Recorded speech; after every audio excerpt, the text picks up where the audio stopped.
नमस्कार साथियों, स्वागत है आप सभी का अंकित इंस्पायर्स इंडिया पर। मैं हूं अंकित अवस्थी। आप हैं मेरे साथ में आज की एक खास तिथि पर एक खास घटना का जिक्र करने के लिए।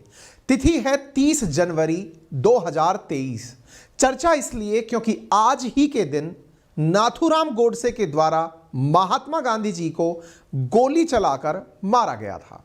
यानी कि आज का यह सेशन अपने आप में एक पुण्य तिथि विशेष है। जिस प्रकार से हमने आपके सामने लाल बहादुर शास्त्री जी की, जिस प्रकार से हमने आपके सामने बार्क के संस्थापक जो भाभा रहे हैं उनकी तमाम की जीवनी आपके साथ में डिस्कस की हैं और उनके साथ के तत्कालीन घटनाक्रम डिस्कस किए हैं, उसी तर्ज पर आज आपके साथ नाथूराम गोडसे ने महात्मा गांधी को क्यों मारा ये आपके साथ साझा करने जा रहे हैं। साथियों, अक्सर हम लोगों ने अपने इतिहास में बहुत कुछ महात्मा गांधी के बारे में सुना है। नाथूराम गोडसे भी सामान्यतया सुर्खियों में आजकल आ जाते हैं, लेकिन आज के सेशन से पहले ही मैं आपको एक डिस्क्लेमर दे देता हूं। और डिस्क्लेमर यह है कि इनमें से जो भी जानकारी आपके साथ साझा की जा रही है, इनके सभी के सोर्सेज इस सेशन के खत्म होने के बाद मैं आपको एक पेज पर लिख कर दे दूंगा, जो कि आपको कंटेंट के साथ हमारे टेलीग्राम चैनल अंकित अवस्थी सर पर प्राप्त हो जाएंगे। इसी वजह से आप इस सेशन को सुनते समय और देखते समय कृपया करके किसी भी प्रो बायस का शिकार ना हो। आप फिलहाल इसलिए सुने क्योंकि जो जानकारी मैं आपको दे रहा हूं ये ऑलरेडी मीडिया में अवेलेबल है। इसमें मेरे निजी विचार आपको सुनाने के नाम पर कुछ नहीं है। जो जानकारी है वो शब्दशः मैं कंटेंट से आपके साथ साझा करने जा रहा हूं। चलिए शुरू करते हैं। साथियों, आज के सेशन में महात्मा गांधी, जिनका जन्म 2 अक्टूबर 1869 को हुआ, 30 जनवरी 1948 को इनका देहांत हुआ क्योंकि इनकी हत्या हुई थी और हत्या करने वाला कोई और नहीं नाथूराम गोडसे था। इसी वजह से इसे मार्टियर डे के रूप में मनाया जाता है। जिस समय इनका देहांत हुआ उस समय अखबारों की सुर्खी बनी गांधी इज शॉट डेड। वहीं न्यूयॉर्क टाइम्स की अमेरिका वालों ने खबर छापी Gandhi is killed by a Hindu, India shaken, world mourn, 15 days in rioting in Bombay. इसी प्रकार से अन्य अखबारों ने खबरें छापी। इधर की तरफ कांग्रेसमैन है, इधर की तरफ डॉन जो पाकिस्तान का न्यूज़पेपर है, महात्मा गांधी ए मार्टियर टू असैसिन बुलेट। आप यहां पर तमाम न्यूज़पेपर्स की कटिंग देख रहे हैं जो पूरी दुनिया के अंदर उस समय सुर्खियों में आ गई। द स्टेट्समैन लिखता है महात्मा गांधी महात्मा शॉट डेड, ये सारी चीजें, और यहां लिखा आता है Marathi Hindu said to be assailant. इस प्रकार की खबरें दुनिया भर के अंदर प्रकाशित होना शुरू होती हैं। यानी यह अंतरराष्ट्रीय रूप से एक बहुत बड़ी घटना थी, दुर्घटना थी। निश्चित ही भारत के लिए तो बड़ी थी ही, लेकिन अंतरराष्ट्रीय रूप से भी इसने जहां तहां अखबारों के अंदर अपनी सुर्खियां बटोरी थी। देश के स्वतंत्रता संग्राम में अहम भूमिका निभाने वाले राष्ट्रपिता महात्मा गांधी का निधन आज ही के दिन 30 जनवरी 1948 को हुआ था। वे दिल्ली में नाथूराम गोडसे के द्वारा प्रार्थना सभा में गोलियां चलने से मारे गए थे। इसके साथ साथ यहां पर यह बात कही जाती है कि जब महात्मा का देहांत हुआ तो उन्होंने अपने अंतिम शब्दों में जो शब्द कहे वो शब्द थे हे राम। 2 अक्टूबर 1869 के अंदर गुजरात में जन्मे, पोरबंदर के अंदर जन्मे महात्मा गांधी इंग्लैंड में अपनी उच्च शिक्षा प्राप्त किए थे। देश में हो रहे अत्याचारों को देखकर ब्रिटिश शासन के खिलाफ स्वतंत्रता संग्राम का हिस्सा बने थे और सत्य और अहिंसा का परिचय देते हुए वे देश भर के अंदर स्वतंत्रता संग्राम को लीड करते हुए चल रहे थे। उनके द्वारा आजादी के लिए जो सबसे ज्यादा प्रयोग में ली जा रही चीजें थी उनमें सत्य और अहिंसा सर्वोपरि थी। अहिंसा के बारे में वो ये कहा करते थे कि अहिंसा किसी कमजोर की निशानी नहीं बल्कि एक ताकतवर की निशानी है। अर्थात अहिंसा उन्हीं लोगों पर शोभा देती है जिनके पास में ताकत होती है। उनके तर्कों को अगर विस्तार से समझा जाए तो उनका तर्क था कि अहिंसा भारतवासी जो इतनी बड़ी संख्या में है अगर वो करते हैं तो अंग्रेजों में स्वतः ही मन के अंदर यह भय बैठ जाएगा कि अगर हिंदुस्तानी हिंसक हो गए तो क्या होगा। यही कारण है कि गांधी जी के द्वारा 1942 में फिर करो और मरो के सिद्धांत पर भारत छोड़ो आंदोलन चलाया गया। मैं आज महात्मा गांधी जी के इतिहास से आपको अवगत नहीं कराऊंगा क्योंकि तमाम परीक्षाओं के अंदर तमाम प्रकार की जितनी भी कंटेंट आप लोग अध्ययन करते हैं उनमें महात्मा गांधी जी के बारे में बहुत कुछ लिखा और पढ़ा गया है। आज भारत के नोट पर महात्मा गांधी जी हैं। आज के सेशन में मैं आपको उस शख्स से अवगत कराऊंगा, उस शख्स से के बारे में उपलब्ध जानकारी से अवगत कराऊंगा जिन्होंने महात्मा गांधी को गोली मारी थी। चलिए आगे की जानकारी करते हैं। साथियों, दांडी मार्च से लेकर के सविनय अवज्ञा आंदोलन, असहयोग आंदोलन, भारत छोड़ो आंदोलन, ये सभी वो प्रमुख आंदोलन थे जो गांधी जी के द्वारा ब्रिटिश शासक की चूल्हे हिलाने के लिए काम में लिए जा रहे थे। अक्सर यह माना जाता है कि गांधी जी के द्वारा जो कई बार अनिश्चितकालीन अनशन किया गया, उससे अंग्रेजी सरकार की पूरी तरह जड़ें हिल गई थी। साथियों, यह भी माना जाता है कि गांधी जी की हत्या के पीछे जो व्यक्ति जिम्मेदार था वो स्वयं भी गांधी जी के विचारों से काफी ज्यादा प्रभावित था। और तो और शुरुआती समय में जब गांधी जी के द्वारा अनशन या फिर जिस प्रकार की जो रैलियां निकाली जाती थी या शासन विरोधी जो कार्यक्रम किए जाते थे, उनमें नाथूराम गॉडसे कांग्रेस की तरफ से अपने क्षेत्रों में रैलियों का आयोजन किया करता था। ये सारी बातें आज के सेशन में हम जिक्र में लाएंगे, क्योंकि इस कहानी का अंत यहां होता है जब महात्मा गांधी जी की हत्या हो जाती है। उस हत्या के बाद क्या हुआ वो बात भी हम आज के सेशन में साझा करेंगे, क्योंकि नाथूराम गॉडसे उसके 1 साल बाद फांसी पर लटकाए गए थे। यानी कि नाथूराम गॉडसे गांधी जी की हत्या के बाद से अगले 1 साल तक कोर्ट के ट्रायल में थे, और उस ट्रायल में जो उन्होंने बातें कही, हालांकि वो आज तक प्रकाशित नहीं हो पाई हैं। कुछ पत्रकार जो उस समय ट्रायल के समय प्रेजेंट थे, उन्होंने अपने द्वारा उन बातों को प्रकाशित करने का प्रयास किया है, लेकिन कहा जाता है कि नाथूराम गॉडसे ने गांधी को क्यों मारा, इस विषय पर उन्होंने एक 93 पेज का एक स्टेटमेंट लिखकर कोर्ट को सबमिट किया था, यह मानते हुए कि जिस दिन दुनिया इसको पढ़ लेगी उस दिन गांधी की मौत को सही ठहराएगी। यह कहते हुए नाथूराम गॉडसे के द्वारा अपना स्टेटमेंट दिया गया था कोर्ट के सामने। हालांकि तत्कालीन सरकार के द्वारा, जो कि पंडित नेहरू प्रधानमंत्री हुआ करते थे, उनके आदेश पर उस स्टेटमेंट को पूरे देश में कभी छपने नहीं दिया गया और वो आज तक गायब है। फिलहाल के लिए जो जानकारियां आज बाहर आती हैं, वो जानकारियां गॉडसे के द्वारा दिए गए बयान जो मौखिक थे, और उस समय कोर्ट की प्रोसीडिंग्स को जो लोग सुन रहे थे, जो पत्रकार प्रेजेंट थे, या उनके खुद के भाई जो कि बाद में एक लेखक बने, उनके द्वारा जानकारियां बाहर निकाली गई हैं। तो जो जानकारियां वर्तमान में उपलब्ध हैं कि गॉडसे ने गांधी को क्यों मारा, वो जानकारियां मार्केट में है तो सही, लेकिन वो स्वयं गॉडसे वाली जानकारियां नहीं हैं। इसी वजह से हम आपको एक किताब सजेस्ट कर रहे हैं जिसमें गॉडसे की उन पंक्तियों का संकलन किया गया है कि व्हाई आई किल्ड गांधी। इस पुस्तक के अंदर उन बातों को फोकस किया गया है, और यह पुस्तक अवेलेबल है कुकू एफएम पर, जिसे संभवतया आपने अभी तक डाउनलोड कर लिया होगा। लिंक जिसका डिस्क्रिप्शन में और कमेंट बॉक्स में पिन किया गया है। यह वही प्लेटफॉर्म है जिसके ऊपर बेहतरीन किताबें, 10,000 किताबें ऑडियो बुक के रूप में आपके लिए उपलब्ध हैं, जिन्हें आप कभी भी, चाहे आप ड्राइव कर रहे हो तो आपने एफएम को प्ले किया, वैसे आप प्ले कर सकते हैं, स्क्रीन लॉक करके आप इसे प्ले कर सकते हैं, इस बुक को सुन सकते हैं। इतना ही नहीं, आप इस बुक से पढ़ करके नोट्स भी बना सकते हैं, क्योंकि एप्लीकेशन पर ही नोट्स का फीचर भी आता है। साथियों, फिलहाल के लिए यह बुक आपके लिए उपलब्ध है। ना केवल ये, बल्कि इसके साथ और 10,000 किताबें 49 रुपीज में आपके लिए उपलब्ध हैं। 99 रुपीज का मासिक सब्सक्रिप्शन होता है, लेकिन पहले मंथ के लिए आप जब मेरा रेफरल कोड अंकित50 यूज करते हैं तो आपको यह सब्सक्रिप्शन 49 रुपीज में उपलब्ध होता है। आप वहां से इसे सुन सकते हैं। ठीक है, चलिए आगे बढ़ते हैं, शुरू करते हैं नाथूराम गॉडसे के बारे में। जो जानकारी उपलब्ध है मार्केट में, उसके बारे में जानकारी। परिवार के बारे में, तो ये जो कथन मैं आपको यहां बता रहा हूं, ये सब मीडिया से लिए गए हैं। मैं कोई ना तो उस समय का लेखक हूं, ना उस समय का पत्रकार हूं। जो जानकारी उपलब्ध है उन्हें संकलित करके बस आप तक साझा कर रहा हूं, इसलिए आप इन लाइनों को खुद से भी पढ़ सकते हैं। कंटेंट एंड में भी शेयर करूंगा, और मैं भी सुना रहा हूं तत्कालीन चीजों को ऐड करते हुए। साथियों, नाथूराम विनायक गॉडसे का जन्म 19 मई 1910 को हुआ। ये एक मराठी चित्पावन ब्राह्मण परिवार में इनका जन्म हुआ। इनके पिता विनायक वामनराव गॉडसे एक डाक कर्मचारी थे। असल मायने में इनके डाक कर्मचारी होने के कारण ही इनकी बहुत सी कहानियों में इनके पिता का जिक्र है। जिक्र यूं है क्योंकि इनके पद के अनुसार इनके परिवार के भरण पोषण लायक पैसे इनके पिता के पास नहीं हुआ करते थे। उनकी मां लक्ष्मी नाम से थी। इनके जन्म के समय इनका नाम रामचंद्र था। कहते हैं कि नाथूराम गॉडसे का नाम रामचंद्र से नाथूराम कैसे पड़ा, इसके पीछे की भी कहानी है। कहते हैं कि नाथूराम परिवार का चौथा बेटा था। इससे पहले के 3 बेटे मृत्यु को प्राप्त हो गए थे। 1901 में, 1904 में, 1907 में 3 लड़के पैदा जरूर हुए, लेकिन वो सरवाइव नहीं कर पाए।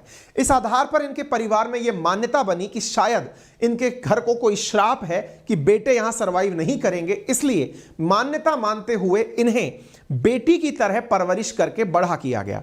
बेटी की तरह परवरिश करते हुए जब रामचंद्र को बड़ा किया जा रहा था तो उसकी नाक में नथ डलवा दी गई थी, उसे फ्रॉक पहनाकर, लड़कियों के कपड़े पहनाकर बड़ा किया जा रहा था। तभी लोग रामचंद्र को नाथुराम के नाम से, क्योंकि वो नथ पहनता था इसलिए पुकारा करते थे, वहीं से इसका नाम नाथुराम पड़ा था। ठीक है, जब इनका जन्म, जब ये बड़े होने लगे तो इनके बाद में फिर इनके घर में और संतानें भी पैदा हुई, और उन संतानों में जब बड़े हो लिए तो इनके मतलब और संतानें जब पैदा हुई इनके पिताजी के, तो उनकी बेटी भी और बेटे भी पैदा हुए। ठीक है, नाथुराम की नाक छिदवाई गई। विनायक नाम ने नाथुराम का नाम जो है वो मतलब काफी ज्यादा सुर्खियों में आने लग गया था। ठीक है साहब, संयोग से जब लड़की की तरह इनका पालन पोषण हो रहा था, कुछ ही सालों में उनके एक भाई दत्तात्रेय का जन्म हुआ, इसके बाद एक भाई शांता, फिर दो भाई गोपाल और गोविंद का जन्म हुआ।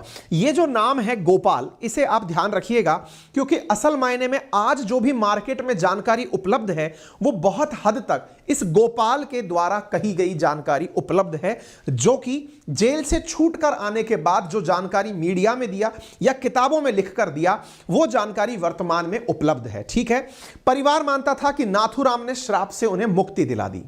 गोडसे के बारे में कहा जाता है कि यह बचपन से बड़ा शर्मीला और चुप रहने वाला लड़का था। गोडसे ने सार्वजनिक रूप से बचपन के बारे में कभी जिक्र नहीं किया। हालांकि जो उसके द्वारा जब हत्या कर दी गई, जो चार्जशीट प्रकाशित की गई, यानी चार्जशीट जो पुलिस के द्वारा जज के सामने प्रस्तुत की गई, जो 92 पेज की चार्जशीट थी, उसके शुरुआती 2 पन्ने में ही इसके प्रारंभिक जीवन से संबंधित तथ्य थे। किशोरावस्था के बारे में ज्यादा बातें थी जो यहां पर चार्जशीट में व्यक्त की, तो वहीं से निकल करके ये जानकारियां आती हैं। जैसा मैंने आपसे कहा कि नाथुराम के जीवन पर उसके परिवार का बहुत असर था। कहते हैं कि डाक विभाग में नौकरी कर रहे गोडसे के पिता का ट्रांसफर बहुत होता था। इस वजह से प्राइमरी की पढ़ाई के बाद गोडसे के पिता मुंबई के किसी ग्रामीण इलाके में ट्रांसफर हुए। उनका मन था कि गोडसे अंग्रेजी पढ़े, इस वजह से उसे मौसी के घर भेज दिया गया। यहां उसके जीवन में जरूरी बदलाव आए। मौसी के घर में आजादी कम थी, परिवार में जो अटेंशन मिलती थी वो भी उसे अब नहीं मिल रही थी। धीरे धीरे उसने पूजा पाठ भी करना कम कर दिया। कहते हैं कि जिस प्रकार का उसे अटेंशन कम होता जा रहा था, पढ़ाई में मन कम लग रहा था, जिसके चलते वो हाई स्कूल की परीक्षा पास नहीं कर सका, जिसके चलते 1928 में वह अंत तक 10वीं की शिक्षा को कुछ माह पहले ही अपने मौसी का घर छोड़कर किराए के कमरे में रहने चला गया। वहां उसका पढ़ाई में मन कम लगता था।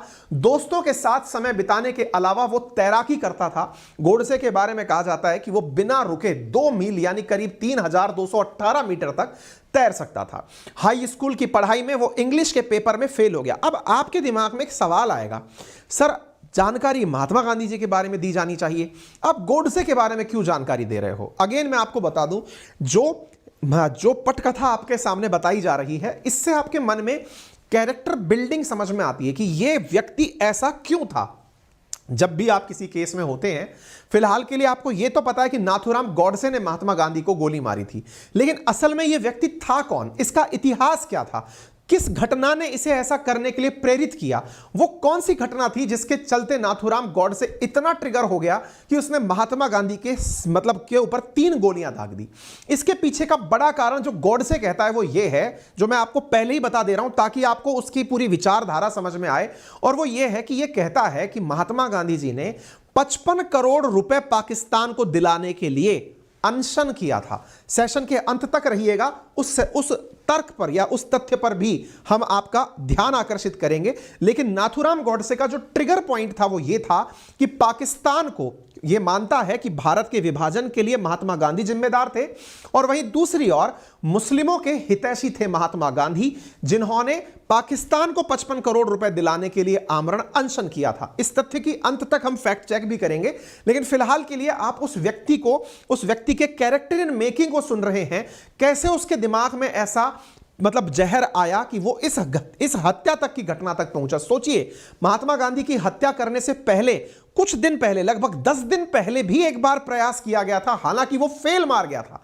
फिर भी ये वापस मारने आया। आप सोचिए, तो इसलिए इस घटना में किरदार का परिचय बहुत ज्यादा जरूरी है। तो अब इधर देखिए साहब, तो अब होता क्या है कि गोडसे ने बाद में, मतलब ये सब इसकी बातें आपको बता रहे थे, परीक्षा में वो इंग्लिश में फेल हो गया, डिग्री नहीं हासिल कर सका। गोडसे ने बाद में अपने कई बयानों में बताया कि उसे स्कूल से नफरत हो गई थी, इसी वजह से वो घर वापस आ गया था। 1929 में गोडसे के पिता का प्रमोशन हुआ और आखिरी पोस्टिंग रत्नागिरी में मिली। अब ये वाला जो ईयर है, हर ईयर बहुत इंपॉर्टेंट है। आप इंतजार में हैं कि 1948 के बारे में सीधा बताओ, नहीं, इस कहानी में आपको ईयर दर ईयर सारी जानकारी दी जाएंगी ताकि आपको वो तथ्य मिल सके जिसकी वजह से नाथूराम गॉडसे हत्यारा बना। 1929 में जब इनके पिता, मैंने आपसे शुरुआत में कहा था कि पिताजी का इनके जीवन पर बहुत बड़ा मतलब इंपैक्ट है। हर कहानी में पिताजी का रोल बड़ा है कि पिताजी का ट्रांसफर हुआ तो ऐसा हो गया, पिताजी गांव चले गए तो मौसी के घर चला गया, पिताजी का ट्रांसफर रत्नागिरी हो गया तो ये रत्नागिरी आ गया। रत्नागिरी जब ये 1929 में पहुंचता है, उस दौरान महात्मा गांधी कहां थे? क्योंकि महात्मा गांधी तो 1915 में भारत आ चुके थे। असल में गांधी का उस समय जनसंपर्क कार्यक्रम चल रहा था। गांधी उस समय संयुक्त प्रांत, जो कि उत्तर प्रदेश और उत्तराखंड वाला एरिया है, उसके अंदर लंबे दौरे कर रहे थे। गांवों में, शहरों में गांधी रुककर महिलाओं से, छात्रों से और आम जनता से खादी पहनने के लिए और स्वतंत्रता संग्राम में शामिल होने के लिए आह्वान कर रहे थे। इसी यात्रा में माहौल बदल दिया। रत्नागिरी समेत देश के बाकी हिस्सों में भी कांग्रेस के नेता सक्रिय हो गए। जगह जगह सभाएं आयोजित होने लगी। देश में स्वाधीनता के लिए नए सिरे से चौराहों पर बहस होने लगी। गोडसे के लिए यह अलग तरह का अनुभव था जैसा उसने पहले कभी अनुभव नहीं किया था। रत्नागिरी में भी कांग्रेस के नेता सक्रिय हुए तो गोडसे उनके साथ आ गया, उनसे विरोध सभाओं के हिस्सा लिया। यानी शासन के विरोध में जो सभाएं हो रही थी, गांधी जी की प्रेरणा से उनमें अब गोडसे भी शामिल हो रहा था। गोडसे ने अपने बयान में कहा है कि जब छात्रों को स्कूल और कॉलेज का बहिष्कार करने का आह्वान किया जाने लगा तो मैंने भी, यानी गोडसे ने भी, हाई स्कूल की परीक्षा में दोबारा ना बैठने का फैसला ले लिया। यानी ये वो व्यक्ति था जो 1929 तक महात्मा गांधी जी की बातों से काफी ज्यादा प्रभावित था। अब क्या होता है, थोड़ा आगे सुनते हैं। यहां रत्नागिरी का महत्व काफी ज्यादा है। यह तत्कालीन रूप से 1929 की तस्वीर है जिसमें महात्मा गांधी कुमाऊं की यात्रा पर हैं और कौसानी में गांधी के साथ स्थानीय कांग्रेस नेता आपको इस तस्वीर में दिखाई पड़ रहे हैं।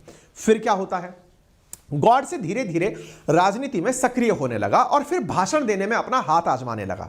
अपने इलाके में कांग्रेस द्वारा आयोजित विरोध सभाएं जो कि शासन के विरोध में थी, उनके अंदर वो नियमित वक्ता बन गया। गांधी जी की हत्या के बाद ट्रायल के दौरान अपने बयान में गॉडसे ने 2-3 बार पुलिस द्वारा हिरासत में लिए जाने का भी जिक्र किया कि मैं पहली बार पुलिस की गिरफ्तारी में नहीं हूं, इससे पहले भी मैं पुलिस द्वारा गिरफ्तार किया जा चुका हूं जब अंग्रेजी शासन हुआ करता था। अब कहानी में ट्विस्ट आता है। ट्विस्ट यह है कि 1930 में गोडसे की मुलाकात विनायक दामोदर सावरकर से होती है।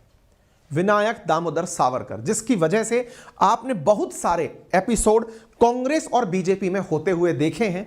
राहुल गांधी जी ने जब महाराष्ट्र की यात्रा पर थे तब भी दामोदर सावरकर के बारे में जिक्र किया है। अब यहां भी कहानी में जो ट्विस्ट आता है, इसके बाद की कहानी जो है, उस कहानी के लिए मैं आपसे पहले एक निवेदन करना चाहूंगा। इस कहानी में तरह तरह के, यानी जितने मुंह उतने तरीके की बातें हैं। अर्थात जहां एक और सावरकर से प्रेरित होकर गोडसे ने हत्या की, एक विचार इस दिशा में लेकर जाता है, वहीं दूसरा विचार कि गॉडसे और सावरकर दोनों एक साथ कुछ समय के लिए तो थे, लेकिन बाद में गॉडसे अलग रास्ते पर निकल गए, गॉडसे ने सावरकर का साथ छोड़ दिया। इस तरह की बातें भी आती हैं। इसलिए मैं आपसे कहूंगा कि चूंकि ना तो अब इस धरती पर गॉडसे हैं, ना सावरकर हैं, ना महात्मा गांधी हैं, तो उस समय के लोग अपनी समझ से जो भी बातें लिखते हैं, आप भी अपनी समझ से आज उनको सुन लीजिए। अपने द्वारा अपने दिमाग में कोई भी तर्क वितर्क करने से बेहतर है जो लिखित जानकारी मैं आपको सुना रहा हूं, फिलहाल उसे सुने और उनके सोर्स पे जाकर उन्हें और कंफर्म कर लें। चलिए आगे बढ़ते हैं। अब कहानी कुछ इस प्रकार से ट्विस्ट आती है कि विनायक दामोदर सावरकर अंडमान की सेल्यूलर जेल में अपनी सजा पूरी करके रत्नागिरी आ जाते हैं। जब सेल्यूलर जेल से रिहा होकर आप आते हैं, आपको याद होगा कांग्रेस के द्वारा असल में कई बार यह कहा जाता है कि सावरकर ने अपनी रिहाई के लिए अंग्रेजों से मतलब क्षमा याचना की थी। हालांकि इस बात का कोई साफ ब्यौरा नहीं है कि सावरकर और नाथूराम गॉडसे आपस में क्यों मिले और दोनों के बीच में आपसी मुलाकात किसने कराई। हालांकि एक किताब में नाथूराम के भाई गोपाल गॉडसे, मैंने आपसे फिर कहा ना कि नाथूराम के भाई गोपाल, जिसके बारे में मैंने पहले ही जानकारी दे दी थी आपको, उसके बारे में मैंने आपसे कहा कि गॉडसे के भाई का जो गोपाल गॉडसे हैं, उनके अनुसार संयोग से सावरकर जब रत्नागिरी आए थे वहीं पर रुके थे जहां हम रहते थे। बाद में वो उसी गली के दूसरे छोर पर दूसरे घर में शिफ्ट हो गए थे। यानी कि एक संयोग था कि नाथूराम और सावरकर एक दूसरे के संबंध में आए थे, संपर्क में आए थे।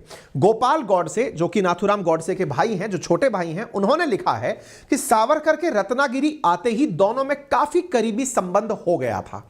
यह गॉडसे के भाई के द्वारा लिखा गया कथन है। गॉडसे ने जब सावरकर के संपर्क में आया तब उसकी उम्र मात्र 19 साल थी। इधर लंबी कदकाठी वाले सावरकर विदेश से पढ़े थे और सेल्यूलर जेल के एक दशक तक कैद रहने के बाद लौटे थे। गॉडसे को सावरकर की बातें और व्यक्तित्व ने प्रभावित किया।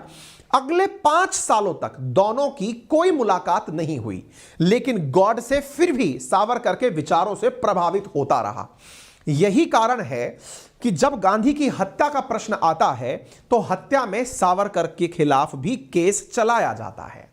हालांकि सावरकर को बाद में रिहा कर दिया जाता है, लेकिन दामोदर सावरकर का भी नाम हत्या में जुड़ता है। इसलिए आप सावरकर तथ्य पर ज्यादा फोकस करें। यहां पर आपके दिखाई जाती कुछ तस्वीरें हैं जिनमें सावरकर अपने द्वारा रत्नागिरी में रहकर अपने आवास पर अपने शिष्यों के साथ बातचीत करते हुए दिखाई पड़ रहे हैं। यह दौर 1925 से 1930 के बीच था। आपके सामने एक तस्वीर भी है जो काफी ज्यादा चर्चित तस्वीर है।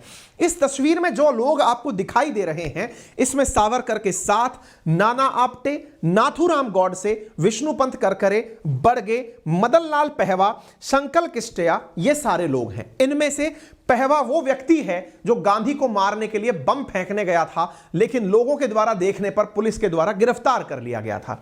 नाना आपटे वो व्यक्ति है जिसे नाथूराम गॉडसे के साथ फांसी मिली थी। यहां पर विष्णुपंत करकरे, बड़गे, मदनलाल पहवा आदि आपको इस तस्वीर में दिखाई पड़ रहे हैं। आप बीच में सावरकर बैठे हुए हैं। ठीक है, आगे बढ़ते हैं साहब।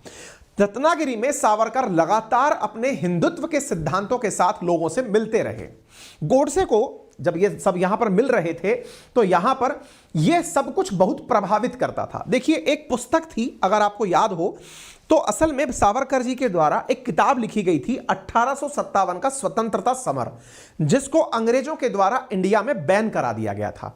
यह पुस्तक विनायक दामोदर सावरकर की पुस्तक थी और इस पुस्तक को गॉडसे पढ़ता भी था और अपने परिवारजनों को सुनाता भी था। कहते हैं कि वो अपने इस बात से बहुत प्रभावित था।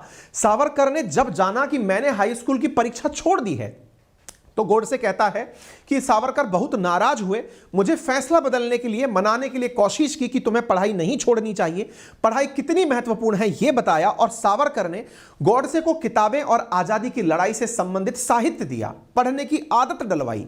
धीरेन्द्र कुमार झा की एक किताब है जिसका नाम है Gandhi's assassin the making of Nathuram Godse. इसमें वे लिखते हैं कि गॉडसे सावरकर से लेख पढ़ता था, अपने नोट्स बनाता था। गोपाल गॉडसे, अब गोपाल गॉडसे नाथूराम गॉडसे के भाई जो हैं, उन्होंने अपने संस्मरण में यानी कि उस समय की यादगार में लिखा है कि एक बार जब वे घर पर सावरकर के लिखी 1857 का स्वतंत्रता समर लेकर आया, जिसे वह रात के वक्त मां, पिता और मुझे पढ़ाकर सुनाता था। यानी 1929 तक जहां गॉडसे के प्रभावों में, विचारों में महात्मा गांधी का प्रभाव था, वहीं सेल्यूलर जेल से निकलकर आए विनायक दामोदर सावरकर, जिनकी जेल में जो दुर्दशा थी वो आज आप सबके सामने है। किस तरह से सेल्यूलर जेल में जिन्हें प्रताड़ित करके रखा गया था, जब वो बाहर आते हैं तो उनके विचारों से ये जो आपका नाथूराम गॉडसे है ये बहुत प्रभावित होता है। और प्रभावित होता है। अब इस तरफ गांधी क्या कर रहे हैं, इधर 1930 में गांधी डांडी मार्च का नमक कानून तोड़ रहे हैं, देश भर में आंदोलन शुरू हो चुके हैं। इधर गॉडसे सावरकर से काफी प्रभावित हो चुके हैं, कांग्रेस से पूरी तरह दूरी बना ली थी। रत्नागिरी में यह लगभग 2 साल तक चला। इधर परिवार की स्थिति खराब होने लगी। 1933 में गॉडसे के पिता और परिवार के एकमात्र कमाऊ इंसान विनायक राव रिटायर हो गए। मैंने अगेन आपसे कहा कि इनकी कहानी में इनके पिता का बड़ा योगदान है। पिता के ट्रांसफर रत्नागिरी होने पर सावरकर से मुलाकात होती है। अब दूसरी तरफ पिता रिटायर हो चुके हैं, तो परिवार की तनख्वाह चलाना, मतलब खर्चा चलाना बहुत मुश्किल हो जाता है। और यहीं से जो चीज निकल कर आती है, जो बहुत ज्यादा चर्चा का पार्ट है, वो ये है कि पेंशन से घर चलाना जब मुश्किल होने लगा, तो परिवार को लेकर ये रत्नागिरी से 175 किलोमीटर दूर सांगली चले जाते हैं। तथ्य को ध्यान से सुनिएगा साहब, 175 किलोमीटर दूर सांगली चले जाते हैं। अब सांगली का तथ्य सुन लीजिए। 1932 में सांगली में ही ये आरएसएस में ज्वाइन होते हैं। यह जानकारी विकिपीडिया पर उपलब्ध है। अगेन हम इस बात की पुष्टि नहीं करते इन्होंने कब ज्वाइन किया कब नहीं, जो नेट पर उपलब्ध जानकारी है, यहां सांगली में ही ये आरएसएस ज्वाइन करते हैं नाथूराम गॉडसे। विवाद भी यहीं से शुरू होता है आज की सरकार और विपक्ष में कि नाथूराम गॉडसे आरएसएस का संघी था। अब यहां पर मैं थोड़ा आरएसएस का इतिहास आपको बता दूं। आरएसएस की स्थापना 1925 में महाराष्ट्र के नागपुर में ही हुई थी। हिंदू नेशनलिज्म और हिंदुत्व के लिए हुई थी। इसके फाउंडर केशव बलिराम हेडगेवर थे और यहां पर आप इनके बारे में जानकारी लेते हैं। यानी 1925 में आरएसएस स्थापित हो चुका था। 1932 के अंदर नाथूराम गॉडसे आरएसएस ज्वाइन करता है। आगे बढ़ते हैं। अब साहब परिवार में पिताजी रिटायर हो चुके हैं, ये सांगली आ चुका है। अब जब सांगली आ चुका है तो खर्चा कैसे चलाए? चूंकि भाई बहन स्कूल जा रहे थे, ऐसे में जब गॉडसे के लिए नौकरी करना जरूरी था, उसके लिए फल बेचना शुरू किया, लेकिन सफल नहीं हो सका।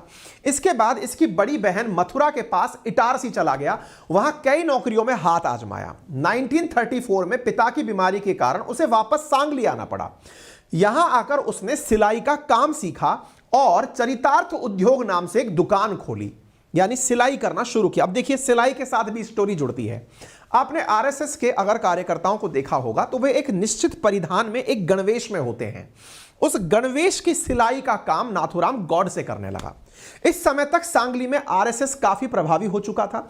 अपने यहां उसने अपनी राजनीतिक गतिविधि जारी रखी। यहां उसे संघ के नेता काशीनाथ भास्कर लिमेय मिले। गॉडसे यहां संघ के कार्यक्रमों में सक्रिय रूप से भागीदारी लेने लगा। आरएसएस की गतिविधियां ज्यादा समय देने के चलते उसका सिलाई का काम प्रभावित होने लगा।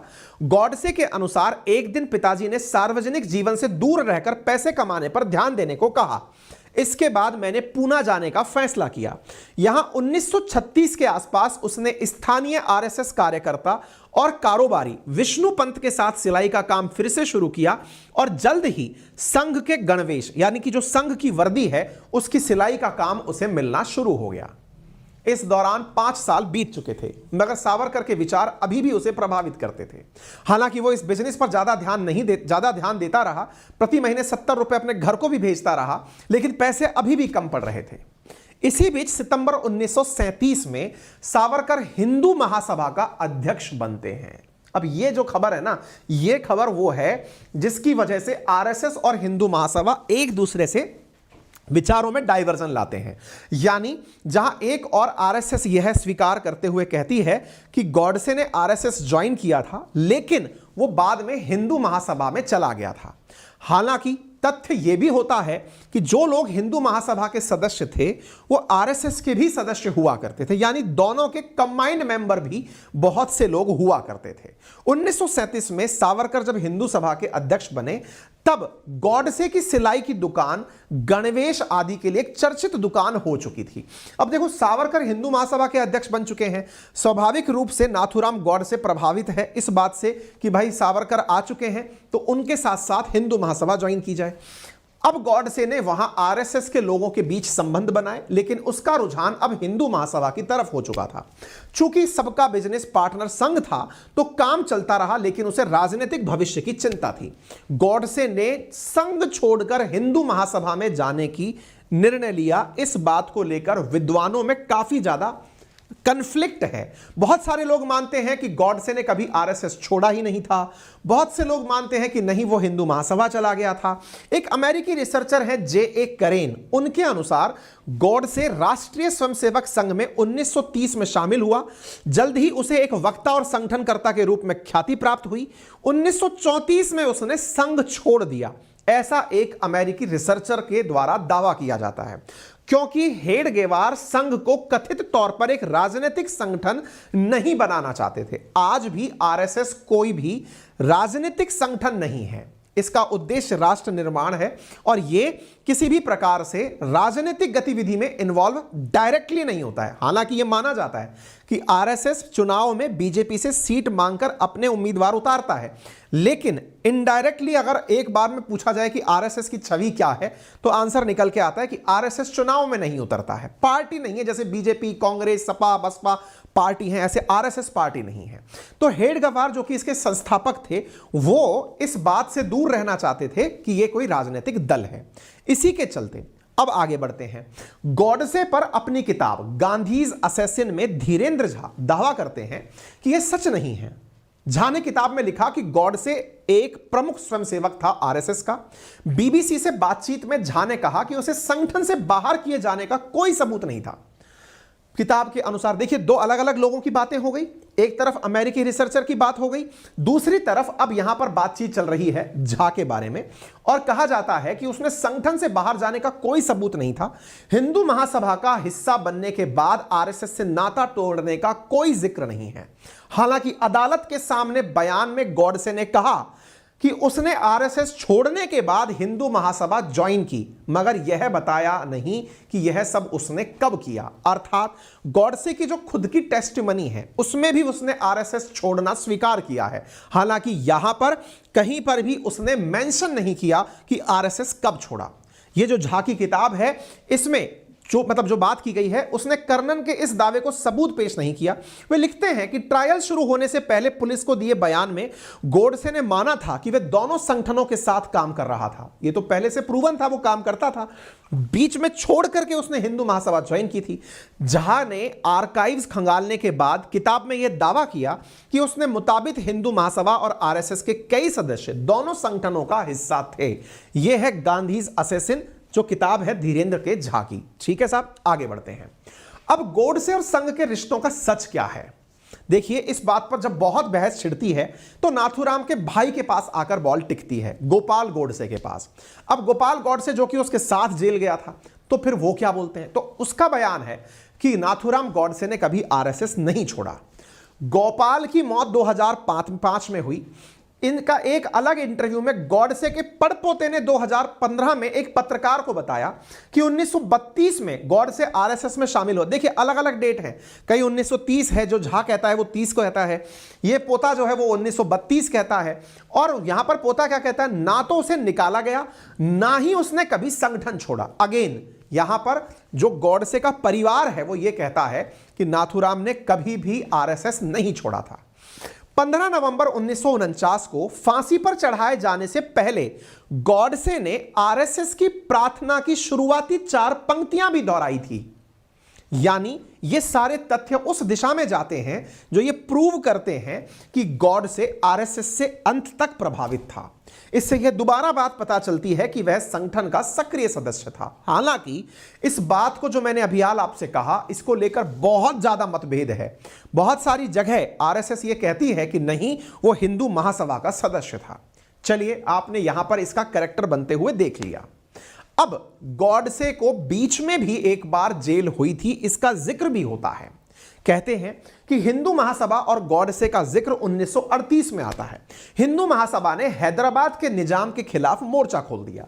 महासभा का कहना था कि निजाम को दी जा रही रियायतें हिंदुओं की स्वतंत्रता और संस्कृति के खिलाफ है। यह आंदोलन 1939 तक चला और गॉडसे ने अपने सक्रिय भूमिका निभाई। इस आंदोलन के लिए गॉडसे को 1 साल की जेल हुई। गॉडसे जब जेल से लौटकर आया तो घर के हालात और नाजुक हो गए।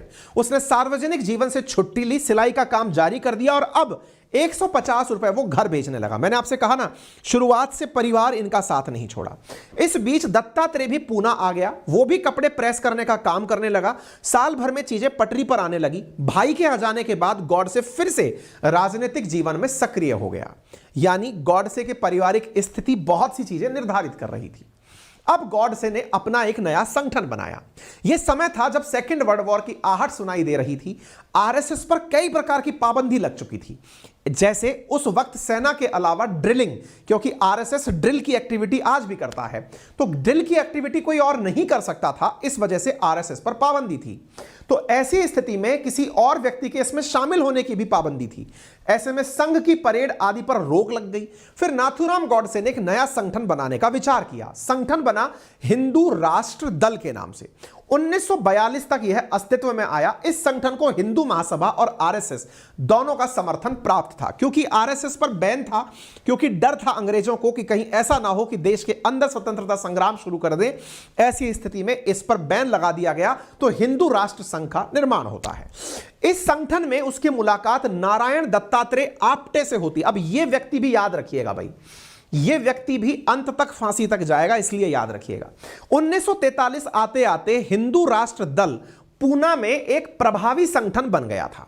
गॉडसे का कद हिंदू महासभा में भी बढ़ गया।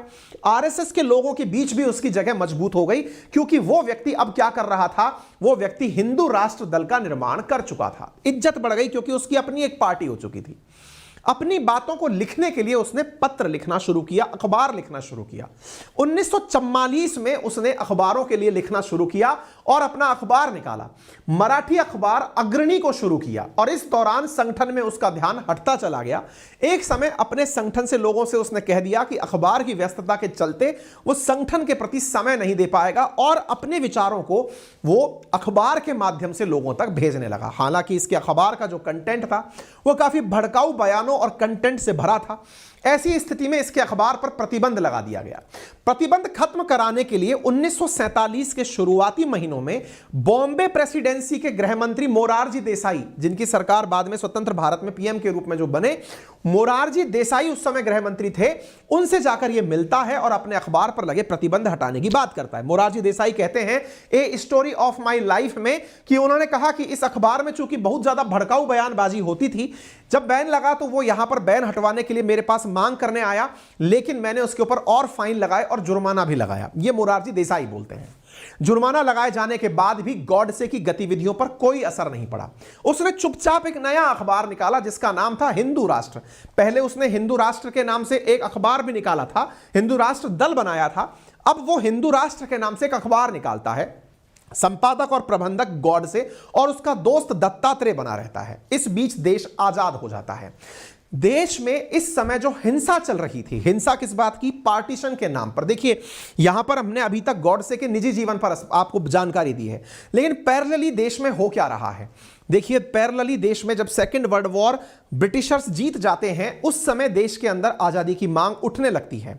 मोहम्मद अली जिन्ना अलग देश की मांग करता है, पाकिस्तान की मांग करता है, और पाकिस्तान की मांग में मुसलमानों के लिए एक स्वतंत्र देश की मांग करता है। ऐसी स्थिति में अब चूंकि देश अलग मांग की जा रही है, आजादी 15 अगस्त 1947 को आ गई है, लेकिन उससे पहले देश में भयंकर रूप से, क्योंकि एक समय ऐसा आया था जब लग रहा था पार्टीशन नहीं होगा, लेकिन उस समय देश में जबरदस्त रूप से सांप्रदायिक दंगे भड़क जाते हैं। उन सांप्रदायिक दंगों से यह बहुत ज्यादा उद्वेलित हो जाता है, और उद्वेलित होकर के यह आजादी के जश्न में भी शामिल नहीं होने जाता। इसका मन कुंठा से भर चुका था, क्योंकि एक और बंगाल में, पूर्वी बंगाल बांग्लादेश वाला जो हिस्सा है, वहां पर धर्म के नाम पर लोग एक दूसरे को काट रहे थे। वहीं पंजाब वाले क्षेत्र में, पंजाब पाकिस्तान और भारत के बीच में लोग एक दूसरे को काट पीट रहे थे। ऐसी स्थिति में यह व्यक्ति वहां पर भी साझा होने नहीं गया। ये इसके अखबार की कुछ कटिंग्स है जिन्हें आप देख सकते हैं, ठीक है। अपनी किताब Gandhi's assassin the making of Nathuram Godse में धीरेन्द्र झा लिखते हैं कि साल 1947 के आखिर तक उसको पत्रकारिता थकाने लगी। अखबार में उसकी दिलचस्पी कम हो गई। दिसंबर के अंत तक गॉडसे भविष्य के कामों पर बैठकर चर्चा करने लगा, और फिर गांधी की हत्या करने की ठानी। गांधी की हत्या करने की क्यों ठानी, अब यहां से चीजें आती हैं।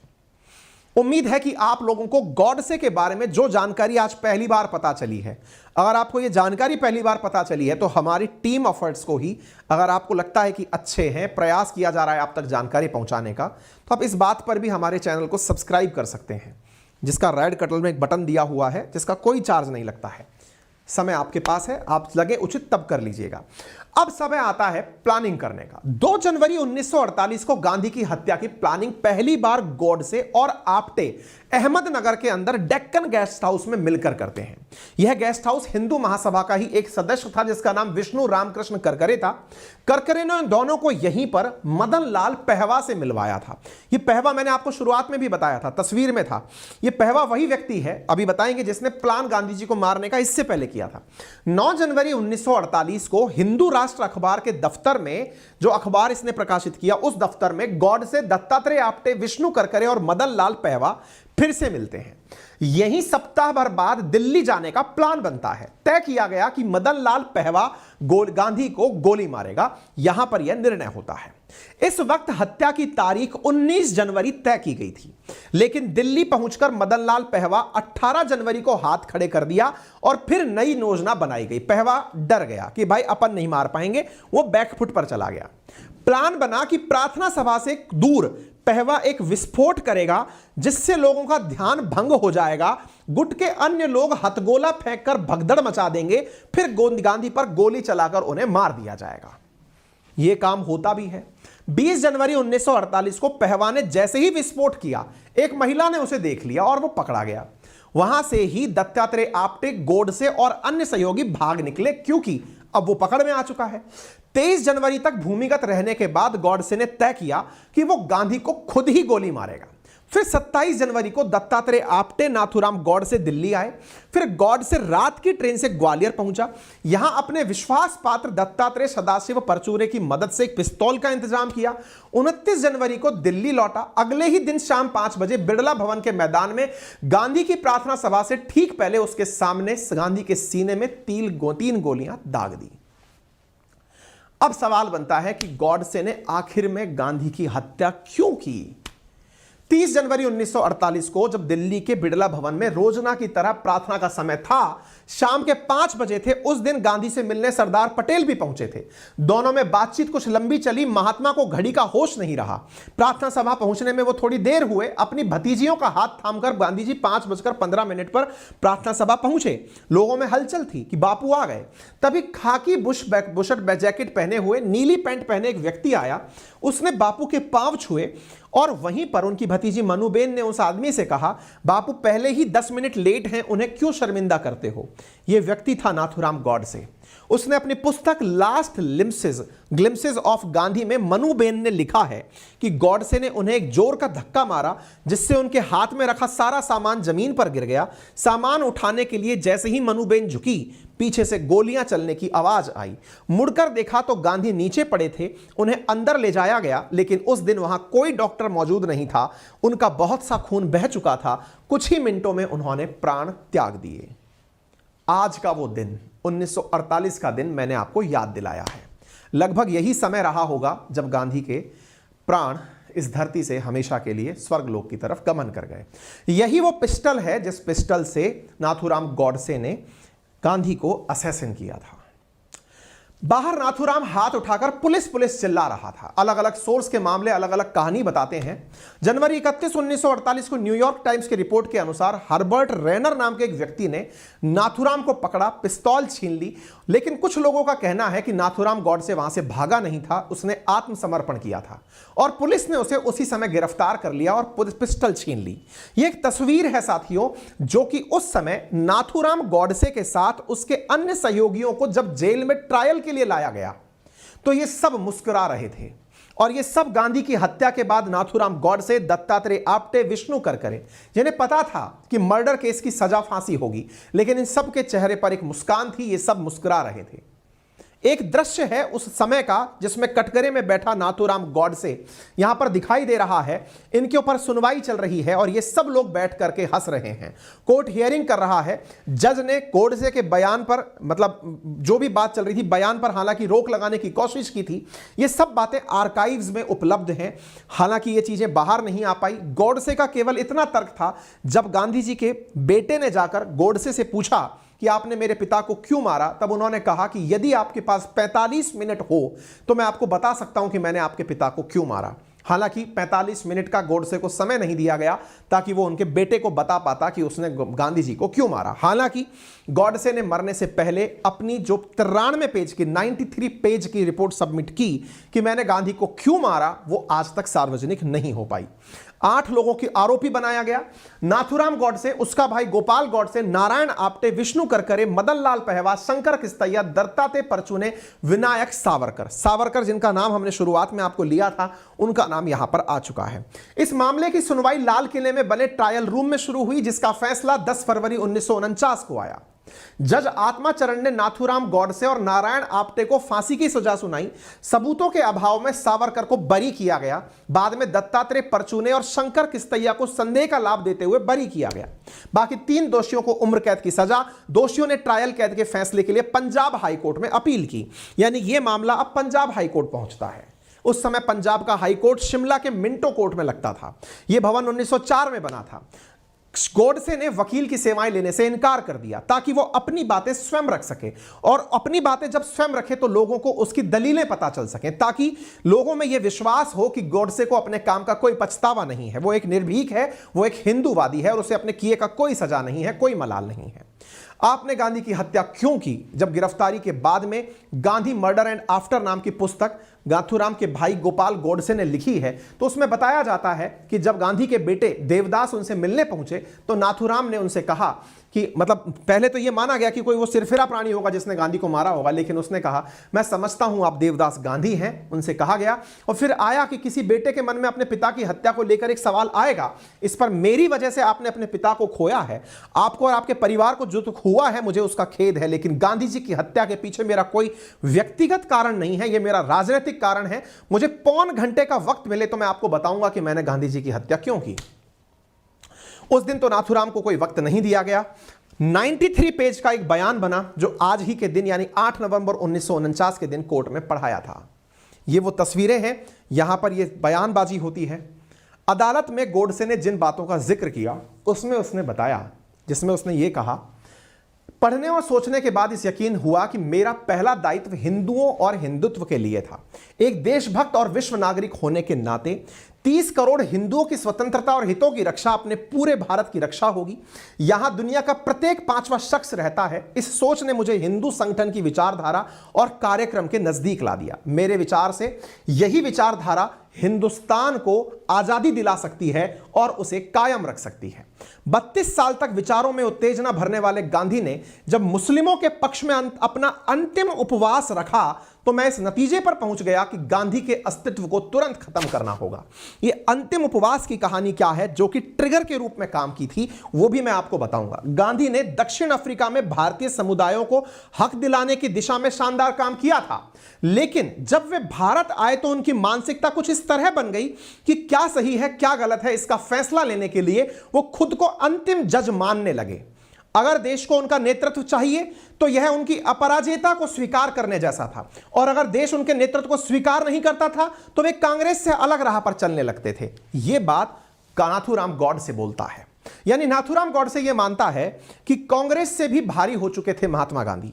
यदि कांग्रेस नाथूराम गोडसे की मतलब महात्मा गांधी की बात नहीं मानती है तो महात्मा गांधी उससे भी अलग राह बनाकर चलने लगते हैं। आपको याद होगा यह प्रसंग काफी ज्यादा गांधी मतलब देश की आजादी के बाद के मेंशन में किया जाता है कि गांधी जी ने कांग्रेस को ही खत्म करने की बात कर दी थी कि जब हमारा मकसद आजादी पाने का है तो अब हम अस्तित्व रखकर क्या करेंगे, कांग्रेस को ही खत्म कर दिया जाना चाहिए। हालांकि इस बात से बाकी कांग्रेस जन सहमत नहीं थे। गांधी जी ने आजादी के बाद भी अनशन करके देश में हिंसा रुकवाने के लिए उपवास किए थे। उन्हीं में से महात्मा पर एक आरोप लगाया नाथूराम गोडसे ने, और उसने कहा कि नाथूराम को गांधी की हत्या करने के लिए जिस घटना ने उकसाया वो एक अनशन था। वो क्या था? अब देखिए इसमें सबसे बड़ी बात क्या है, आरोप जो इसके ऊपर मतलब गांधी जी के ऊपर नाथूराम गोडसे लगाता है कि गांधी ने पाकिस्तान के निर्माण में मदद की थी। नाथूराम ने कहा कि जब कांग्रेस के दिग्गज नेता गांधी की सहमति से देश के बंटवारे का फैसला कर रहे थे, उस देश का जिसे हम पूजते रहे हैं, मैं भीषण गुस्से से भर गया। व्यक्तिगत तौर पर किसी के प्रति मेरी कोई दुर्भावना नहीं है, लेकिन मैं कहना चाहता हूं कि मैं मौजूदा सरकार का सम्मान नहीं करता क्योंकि उसकी नीतियां मुस्लिमों के पक्ष में थी, लेकिन उसी वक्त मैं यह साफ देख रहा था कि ये नीतियां केवल गांधी की मौजूदगी के चलते थी। गांधी मौजूद थे, गांधी हर बार अनशन करने बैठ जाते थे, इस वजह से ये सब था। एक तस्वीर काफी ज्यादा वायरल होती है और वो ये है कि गांधी मोहम्मद अली जिन्ना को चाहते तो मना लेते, लेकिन गांधी ने मनाया नहीं। गांधी जी को पाकिस्तान देश के विभाजन के लिए गॉडसे जिम्मेदार मानता था। गॉडसे को लगता था कि गांधी जी ने दोनों तरफ अपनी अच्छी छवि बनाने के चक्कर में देश का बंटवारा किया ताकि पाकिस्तान के लोग भी गांधी को इज्जत से पूजें। ऐसी स्थिति में गॉडसे यह मानता था कि तत्कालीन सरकार मुस्लिमों का अनुचित रूप से तुष्टीकरण कर रही थी। तुष्टीकरण का मतलब होता है किसी एक पक्ष की गलतियों को नजरअंदाज कर देना कि हां भाई तुमको बुरा लग सकता है, तुम्हारी वजह से दिक्कत हो सकती है, तो उनका तुष्टीकरण कर रही थी। और यह सब गांधी जी की नीतियों के कारण हो रहा था। गॉडसे ने उस वक्त टेंशन में आ गया जब उसको पता चला कि कश्मीर समस्या के बावजूद जिन्ना ने गांधी के पाकिस्तान दौरे की सहमति दी है। अब देखिए, इस कहानी में एक छोटा सा ट्विस्ट है और वो ट्विस्ट ये है कि जब देश का विभाजन हो चुका है, देश के अंदर पाकिस्तान के द्वारा, पाकिस्तानी सेना के द्वारा कबीले की वेशभूषा में कश्मीर में एंट्री कर ली गई है, उस समय गांधी कहते हैं कि वो पाकिस्तान जाएंगे, पाकिस्तान के लोगों को समझाएंगे। वहीं जिन्ना इस बात को स्वीकार कर लेते हैं कि हां, गांधी आते हैं तो अच्छी बात है। इससे यह प्रूव होता है कि गांधी अपनी दोनों जगह इमेज सुधारना चाहते थे गॉडसे की नजर में। हालांकि गांधी का जो अहिंसा सिद्धांत है, जिसमें वो किसी भी भीषण संघर्ष में पहुंच करके अपनी बातों को मनाने के लिए पहुंचकर अहिंसा के मार्ग को प्रमोट करते थे। गांधी के सिद्धांत आप लोगों ने खूब पढ़े हैं। आज मैं गॉडसे का वो पक्ष आपके सामने रख रहा हूं जिसके ऊपर फिल्म भी बनी है, आप हो सके तो समय निकालकर उसे देखिएगा। उसने लगा कि यह सब इसलिए हो रहा है क्योंकि गांधी ने मुस्लिमों के प्रति कुछ ज्यादा ही दया का भाव पाल लिया है। हिंदू की भावनाओं की उसे परवाह नहीं है। 315 पन्ने के फैसले में गॉडसे और आप्टे की फांसी की सजा बरकरार रखी गई। सजा की तारीख 15 नवंबर 1949 तय की गई। उस समय के तत्कालीन गवर्नर जनरल सी राजगोपालाचारी के सामने दया याचिका भेजी गई। उसमें कहा गया कि यह जानकारी गॉडसे को नहीं है, लेकिन उसे माफ किया जाए। हालांकि दया याचिका खारिज होती है। 15 नवंबर 1949 को गॉडसे और आप्टे को अंबाला जेल के अंदर फांसी पर लटका दिया जाता है। 12 अक्टूबर को यही गोपाल गॉडसे, जिसकी पुस्तकों से आपने जानकारी जुटाई है, विष्णु करकरे और मदनलाल पहवा उम्र कैद की सजा काटकर रिहा हो जाते हैं। अब यह तर्क दिया जाता है कि कांग्रेस के सदस्यों ने पाकिस्तान को वादे के बावजूद 55 करोड़ रुपए देने का फैसला किया था। अब देखिए यहां पर क्या कहानी है, मैं आपको वो बताता हूं। असल में जब देश का विभाजन हुआ, उस समय यह तय हुआ कि reserve bank of India Bharat और पाकिस्तान के लिए एक कॉमन बैंक के रूप में काम करेगी। उस समय के आंकड़ों के अनुसार कई जगह यह जानकारी है कि रिजर्व बैंक ऑफ इंडिया के पास उस समय 150 करोड़ रुपए थे। डिसीजन हुआ कि 75 करोड़ रुपए इंडिया को और 75 करोड़ रुपए पाकिस्तान को दिए जाएंगे, बिल्कुल वैसे ही जैसे यहां पर किताबें भी बांटी गई थी, सामान भी बांटा गया था, सेना भी बांटी गई थी, टीमें भी बांटी गई थी, सब बटा था तो पैसा भी बटेगा।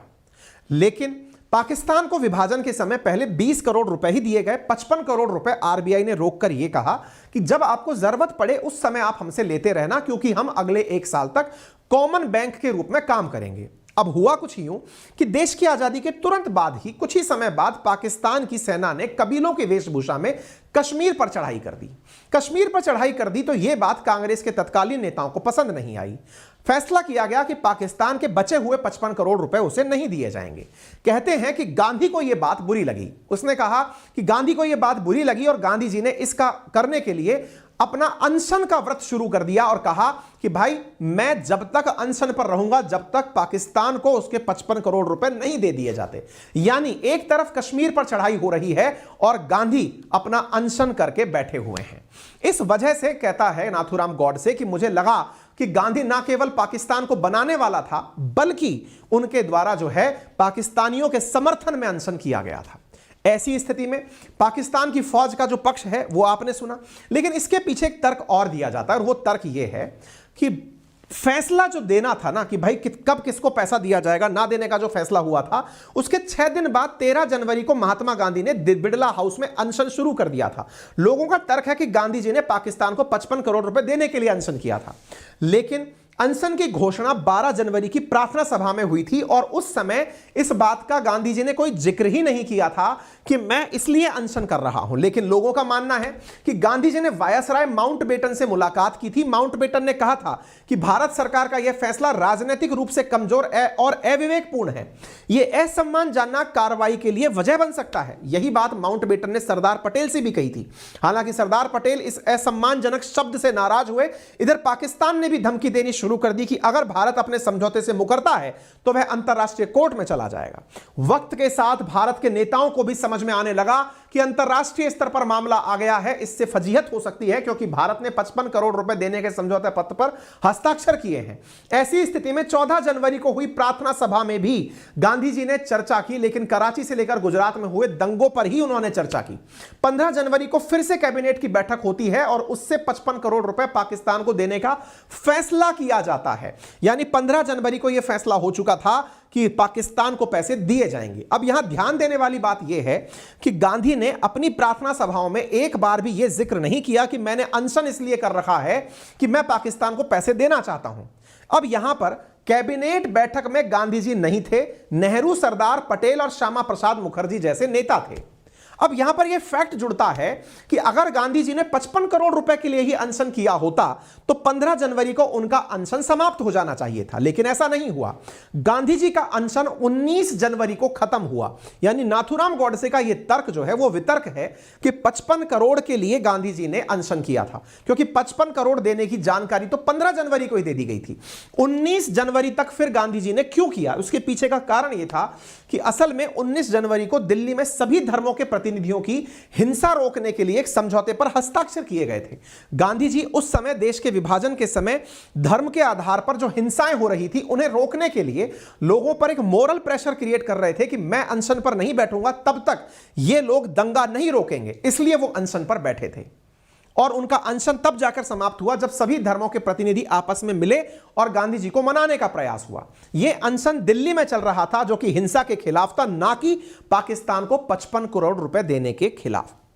ठीक है, उम्मीद है आपको यह बात समझ में आ रही हो। अब अंत में इस पूरी बात का हम सार आज के समय पर अगर दें, गांधी जी की हत्या, गांधी जी की हत्या के पीछे गॉडसे का तर्क वो मैंने आपको बता दिया।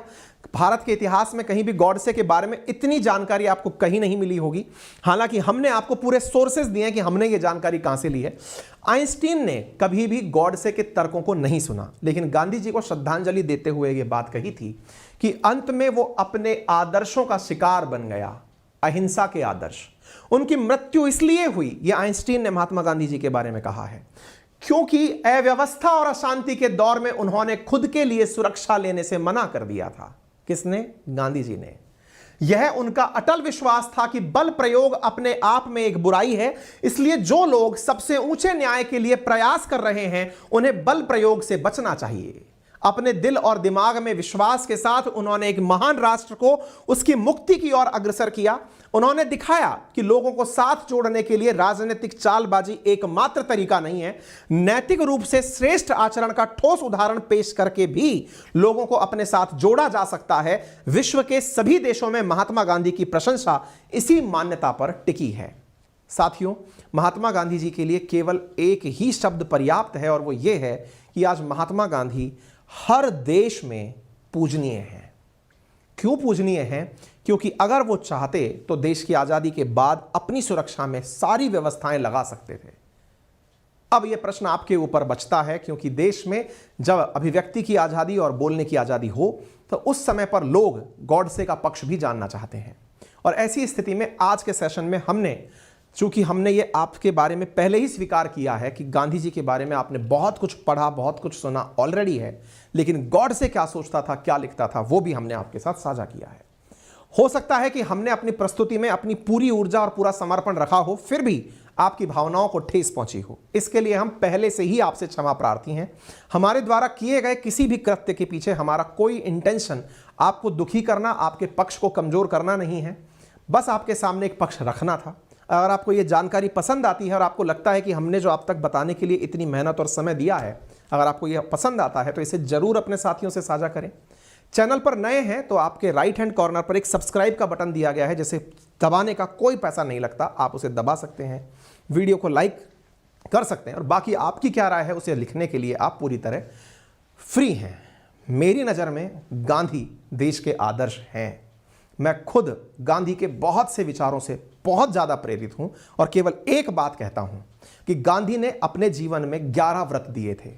सत्य, अहिंसा, अस्तेय, अपरिग्रह, ब्रह्मचर्य जैसे जो व्रत थे, उनमें से अगर कोई भी व्यक्ति एक भी व्रत को 7 दिन की भी पालना में निभा जाए, 7 दिन तक अगर आप में से और हम में से कोई भी व्यक्ति यह निर्णय कर ले कि मैं 7 दिन तक सच बोलूंगा, तो आपको समझ में आ जाएगा कि महात्मा गांधी कौन थे जिन्होंने जब से व्रत लिए उसके बाद मरने तक अपने 11 व्रतों की पालना की थी। गांधी को समझना बहुत मुश्किल है, गांधी बनना उससे भी कहीं मुश्किल है। गोडसे का तो सवाल ही नहीं उठता। धन्यवाद। मैंने आपके सामने जो जानकारियां ली हैं उसके सोर्सेज यहां पर हैं, आपको सेशन पूर्ण होने के बाद मिल जाएंगे।